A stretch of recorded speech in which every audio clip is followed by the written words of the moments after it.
মোহতারাম, ইদানিং কোরবানির পশুর হাটে দেখা যাচ্ছে এবং গত বছরও দেখা গেছে যে পশুর নাম বিভিন্ন নায়ক নায়িকা এবং সেলিব্রিটিদের নামের সাথে মিলিয়ে তারপরে পশুর ক্রয় বিক্রয় করা হয়। এগুলো উচিত কিনা?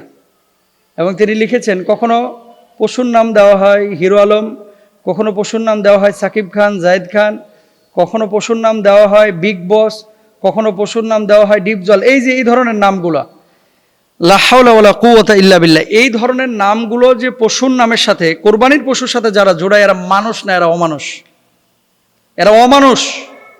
কোরবানির পশুটা কি জানেন? এই পশুটাও কিন্তু কিয়ামতের ময়দানে আল্লাহর সামনে দাঁড়াবে। কারণ কি? সে তার গলাটাকে পেতে দিয়েছিল এই কোরবানির জন্য। তো কোরবানির পশুটা তো একটা ইবাদতের পশু। আপনি এই পশুকে নিয়ে তামাশা করতেছেন কেন? আপনি পশুর নাম দিচ্ছেন, এরকম নায়কের নাম, নায়িকার নাম, ভারতের স্টারদের নাম, সেলিব্রিটিদের নাম, সম্পূর্ণরূপে হারাম।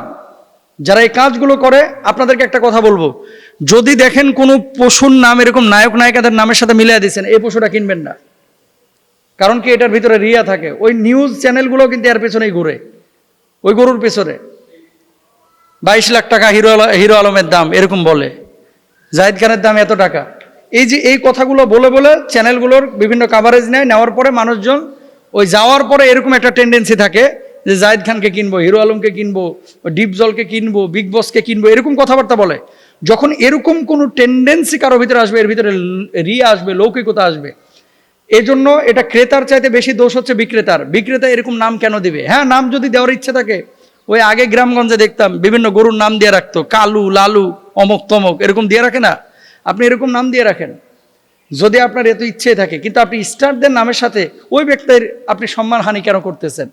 2 নম্বর বিষয় হচ্ছে, গরুর নাম একটা হাদিসে বা একটা রেফারেন্সে দেখাইতে পারবেন যে সৌদি আরবে অথবা সাহাবিদের আমলে অথবা নবীদের আমলে এরকম কোনো ঘটনা ঘটছে?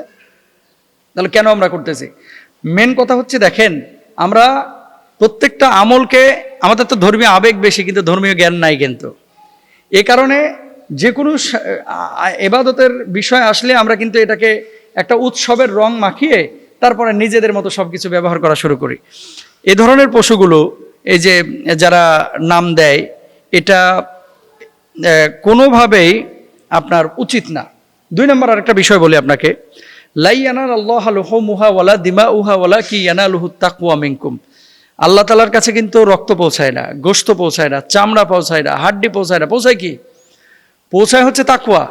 এখন এমন তাকওয়া আপনি গ্রহণ করলেন যে তাকওয়ার মধ্যে আপনার কি নাই? যেই তাকওয়ার মধ্যে আল্লাহর প্রতি মায়া নাই, ভালোবাসা নাই, আল্লাহর ভয় নাই। আপনি গরুর নাম দিয়ে দিলেন হিরো আলম, গরুর নাম দিয়ে দিলেন জায়েদ খান। কিসের তাকওয়া আছে এখানে? আর যে সমস্ত ব্যাপারী খামারিরা এই কাজগুলো করে, আমি বলবো যে এই গরুগুলো আপনারা কিনেন না প্লিজ। কারণ কি? এই গরু দিয়ে কোরবানি করলে কোরবানি হবে কিনা সন্দেহ আছে। কেন সন্দেহ আছে? গরুর দোষ নাই, কিন্তু গরুটা ত্রুটি মুক্ত হতে হবে। কথা বুঝছেন? গরুটা ত্রুটি মুক্ত হতে হবে, ত্রুটিযুক্ত না। এখন ব্যাপারী গরু নিয়ে এসেছে রংপুর থেকে, বুঝছেন? রংপুর থেকে গাবতলী গরু নিয়ে এসে গরুটা নামানোর সময় গরু শিং ভেঙে ফেলেছে। এই গরুকে আপনি কিনবেন? বলবেন যে না, কিনবো না। কেন? কারণ শিং ভাঙা গরু দিয়ে কোরবানি হয় না। গরু গাবতলী হাটে যখন গরু গাড়ি থেকে নামাচ্ছে, পা ভেঙে ফেলছে, এই গরুকে আপনি কিনবেন? কেন কিনবেন না? কারণ হচ্ছে এই গরু দিয়ে আপনার কোরবানি হবে না। তো গরুর শিং ভাঙার কারণে, পা ভাঙার কারণে গরু যদি ত্রুটিযুক্ত হয়ে যায়, গরুর মৌলিকত্ব পরিবর্তন করে গরুকে নায়ক নায়িকাদের সাথে মিলে গরুর নাম পরিবর্তন করা, এটাও তো ত্রুটিযুক্ত। আপনি গরুর নাম গরুই রাখেন, ছাগলের নাম ছাগলই রাখেন। এই ধরনের ফাতরামি করে আপনি আপনার কোরবানিটাকে নষ্ট করবেন না। এটা কিন্তু তাকওয়ার সাথে যায় না।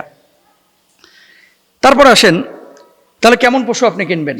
যখন আপনি পশু কিনতে যাচ্ছেন, 1 নম্বরে খেয়াল করবেন পশুটা রুষ্টপুষ্ট কিনা। যেমন ছাগল, দুম্বা, এগুলোর বয়স 1 বছর হইতে হবে। অনেকে ওই গরুর ঠোঁট উল্টায়, ঠোঁট, ছাগলের ঠোঁট উল্টায়, মানে বিরাস টিরাস করছে কিনা। বিরাসের জন্য না, দাঁতছে কিনা এই জন্য দেখে আর কি। দাঁতছে কিনা, দাঁতের সাথে আসলে কোরবানির সম্পর্ক নাই। আমরা মনে করি দাঁতলে এটা প্রাপ্তবয়স্ক হয়েছে আর কি, একটু রুষ্টপুষ্ট হয়েছে।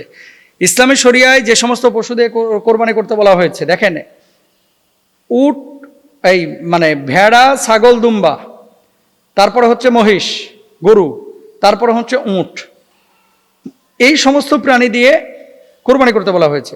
এখন ভেড়া, দুম্বা, ছাগল এগুলো তো 1 বছর হলেই হয়, গরু, মহিষ এগুলো 2 বছর হলেই হয়ে যায়, আর উট 5 বছর হইতে হয়। যদি এরকম হয়ে থাকে তাহলে আপনি কোরবানি দিয়ে দেবেন। আর পশুটা নিখুঁত কিনা, নিখুঁত, অনেক সময় চিকন দেখে আপনারা নিতে চান না, ওই যে ওপরে নাদুস নুদুস তো মনে করতেছেন, ভেতরে তো একেবারে মাশাআল্লাহ গোশতে ভরা, এজন্য মোটা তাজা নিয়ে আসেন, ভেতরে পুরা ইঞ্জেকশন মারে মারে কিডনির পানি ছাড়ায়া এটার মোটা করে ফেলছে, ত্রুটিযুক্ত পশু।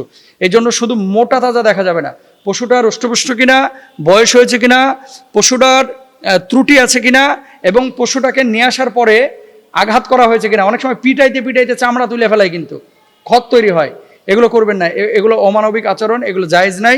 আল্লাহ তাআলা আমাদের সবাইকে তৌফিক দান করুন বোঝার।